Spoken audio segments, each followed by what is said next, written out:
This is Damaris Ramos, your host for Latina Role Models, and tonight we have Patricia, folks. Thank you, Patricia, for being here. But before we continue, let me say thank you to Uriel for doing my hair. We have his information there, so we're good to go. Tonight is about you. It's your story. It's for people to know really who you are, you know, individually. Because people will see you doing campaign or being as a professional, but who you are. Okay. Well, I think I would like to say that I am first of all, always Latina. And I married American 41 years ago, almost this year. However, but where are you from? You're skipping that, and that's so important. Okay. Well, I was born in Ecuador, and like every immigrant of my era in the 60s, we arrived in New York City. And how old were you when you arrived in New York? I was 3.5. Oh, wow. And the reason we came here was because my mother needed one of her children to be able to walk, and that was my brother Vincent. She sold all her businesses in South America. My father was finishing up the contracts, and she arrived in this state, in these United States, with a 7-year-old on her hip, a 3-year-old by her side, and an 18-year-old daughter, and only with a phone number in her pocket. She knew nobody, didn't speak the language, and the world here was so different back then. But she needed to make him walk. He had polio. So that's how we arrived here. So the sacrifice of a mom for... Oh, absolutely. You know, I guess it's more of the sacrifice of all us immigrants. What do we come here for? For the betterment of our children. It's not really for the betterment of the parent. It's for our kids. And that's why it pains me when somebody says, put up a wall or do this or do that to keep them away, because they're these awful people. A mother will do anything for her child. So when you look back, how do you think that created an impact in you and the person that you are today? Oh, that made me a strong woman. My mother was a very strong woman. And we just came back from vacation, and I can now honestly say that my 36-year-old daughter, is taking after her grandmother. You were able to assert... Absolutely. Absolutely. Yes. Your children, your family, that's important. So the 60s came, the summer of love came, and I was sent quickly back to South America.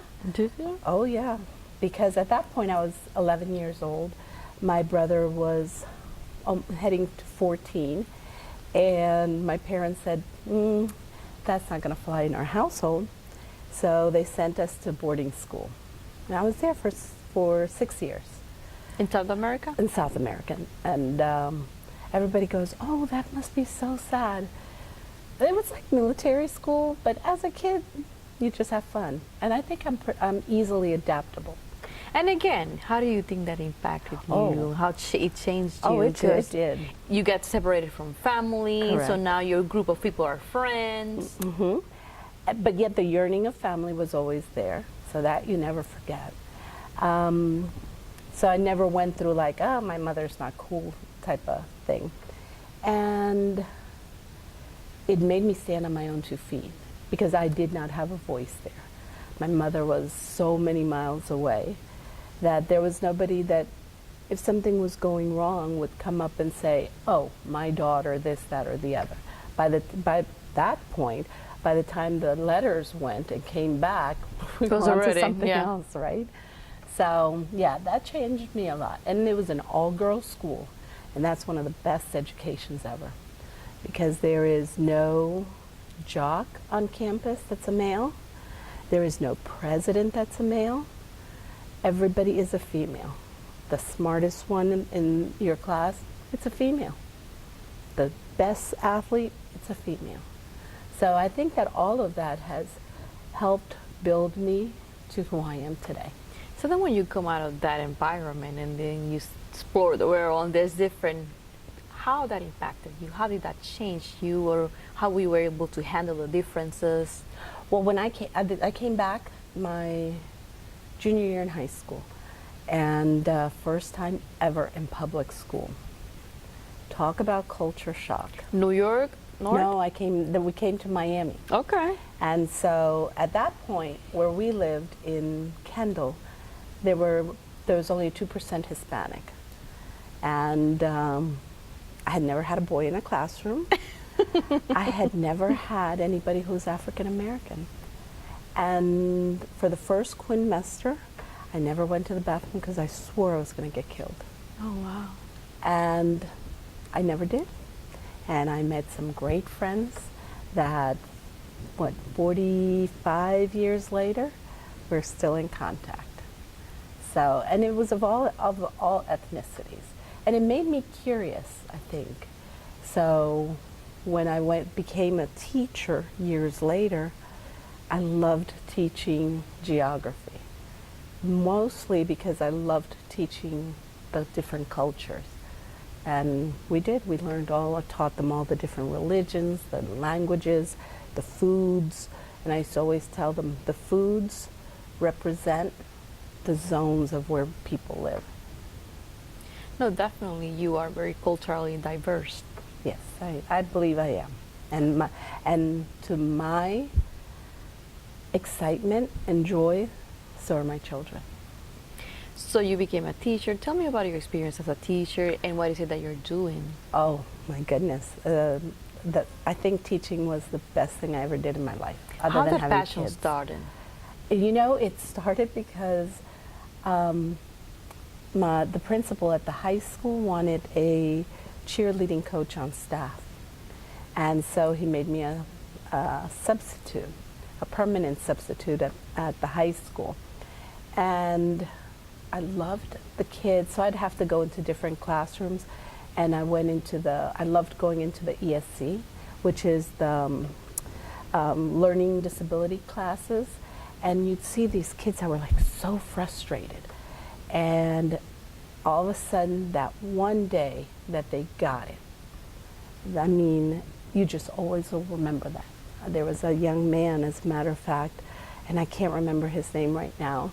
He had like sandy blonde hair, and he just looked up one day and came up and gave me a hug and left me startled because he said, "I got it.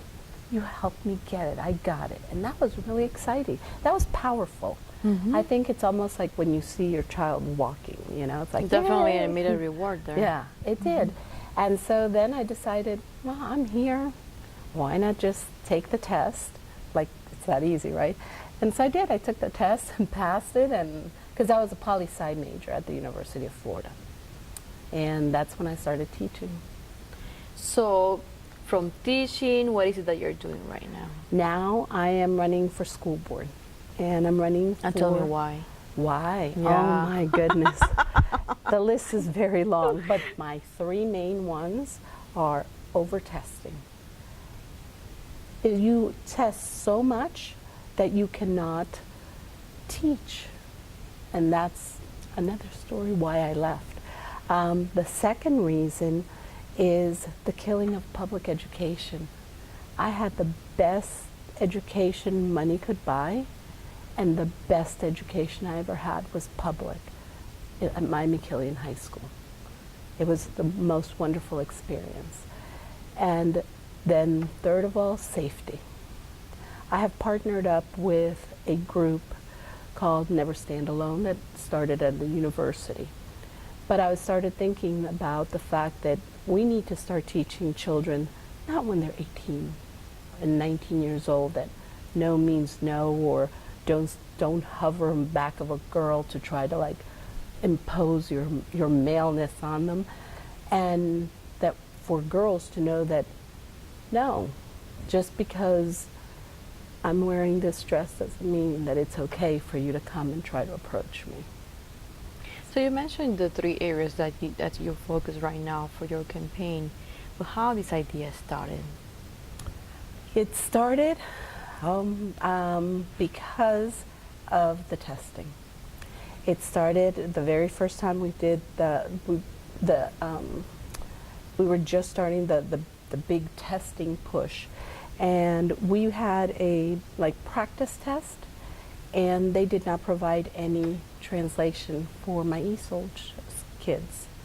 And I said, So the Hispanic community was one of the oh, ones. yes.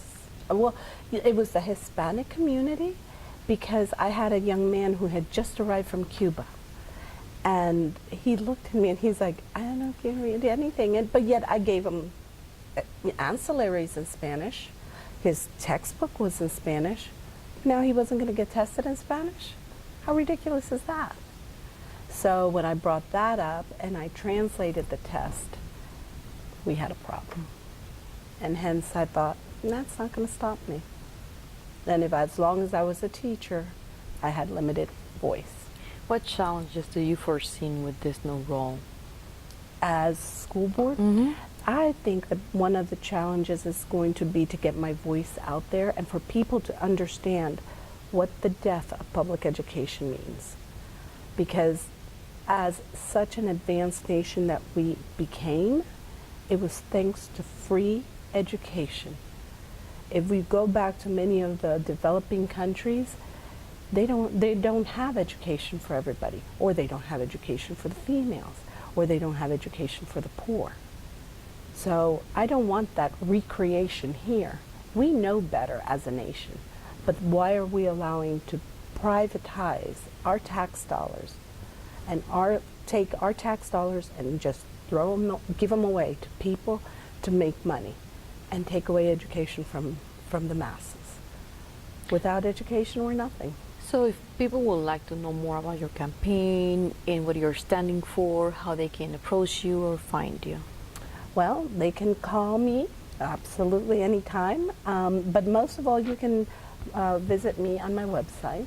I have a Facebook account also, electpatriciafox.com, and elect Patricia Fox also on Facebook, and you can follow me, send me messages, social media. So you're also doing any events that they can find you that are coming in the next couple of months? Yes, well, we will be having different coffees in different areas. So if anybody would like to know more about So you're creating events on me, Facebook or something? yes, and if any organization would like to find out more about me, or they have concerns that maybe I have kind of tickled upon, please reach out. For the young women that are out there that look at you, they would like to become a role model like you, what is your advice? My biggest advice is to look for leadership positions. And if there are no leadership positions, create them. Because that for me was my biggest ceiling at Orange County Public Schools. If you really stop and look at most of the administration, you do not see brown faces there at all. It has been a pleasure to have you here tonight. Thank This has you. been Damaris Ramos for Latina Role Models, and Patricia Fox. thank you and good night.